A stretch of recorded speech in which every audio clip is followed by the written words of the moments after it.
Brilliant. I love that. Thank you for sharing that. And I want to expand on the story you talked about of our Hmm. second meeting, just because that was an important moment for me. And I've always felt like it was a testament to your character and something else about you that was hard to articulate, a little intangible. But so we had met at that workshop, and I was living in Seattle for a few months, but I was a broke college student, and I was just scraping by and basically eating spaghetti and peanut butter and jelly, sort of alternating every day for like 8 or 9 months.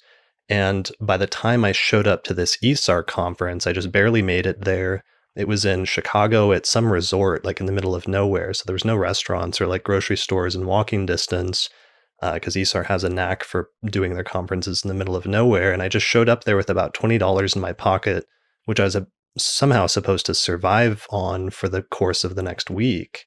And I think I was like crashing in my friend Nick Dagan Best's hotel room at like on the couch or something like that.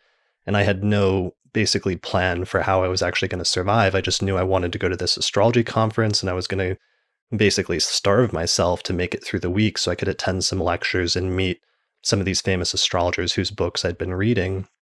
And one night, I think it was after the conference opening, very early in the conference, I had to spend most of my money at that point to get a meal or two at these expensive restaurants at the hotel. And I was pretty much broke and looking at like 5 days of not figuring out how I was going to eat. And you just came up to me and you shook my hand really quickly, and you passed me like $40 or something and said something to that effect, like, I think that you need this. And then you walked away, but you never, it was only years later that I really told you how absolutely broke and sort of like destitute that I was, and wouldn't have sort of survived that conference probably without you having come up and done that for me. So I always really remembered it fondly and felt like I owed you for that, or at least I was very thankful for it. And I've attempted to sort of pass that on to other younger astrologers in similar situations in following your example.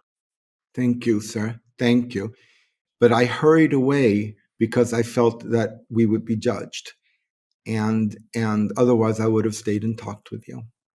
Sure. Well, So, but it's because of my little extra sensitivity that I could tune in on the needs of a young man and help, and as a father, help provide for them.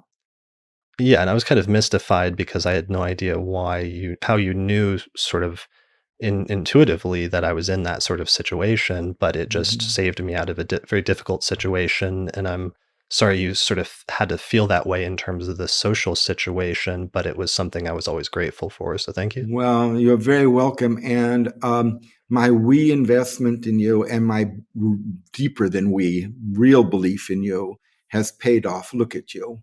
You are one of the leading figures in contemporary astrology. You're going to stay in the forefront of this science for many years to come.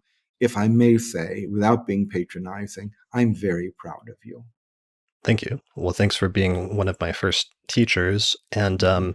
yeah, thanks for delving into this part of your sort of life and career with me, just because I thought it was important. Because although it's not well known and it's not something you've made a major part of your career or Mhm. writings or anything, I thought it was notable now in retrospect that you were one of the leading astrologers of in the late 20th and early 21st century, and that you were a gay man during that time, during a time when we lost many other gay men who were leading astrologers like Jim Lewis or Howard Susportas.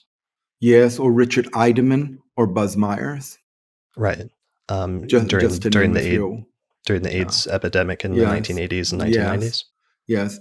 And thank God I was married and monogamous during that period. Yeah, it's kind of interesting how that happened and almost kind of protected you in some way. Yes. Yeah.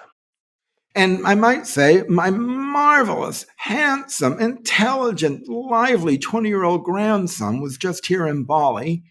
And we had a splendid time. And I did something very foolish. I decided to climb temples in Java. I climbed Borobudur, which is an amazing Buddhist temple. And then I climbed Prambanan, which is this 9th century Hindu temple. And when I got back to home to Bali, I had muscle spasms for a week. Wow.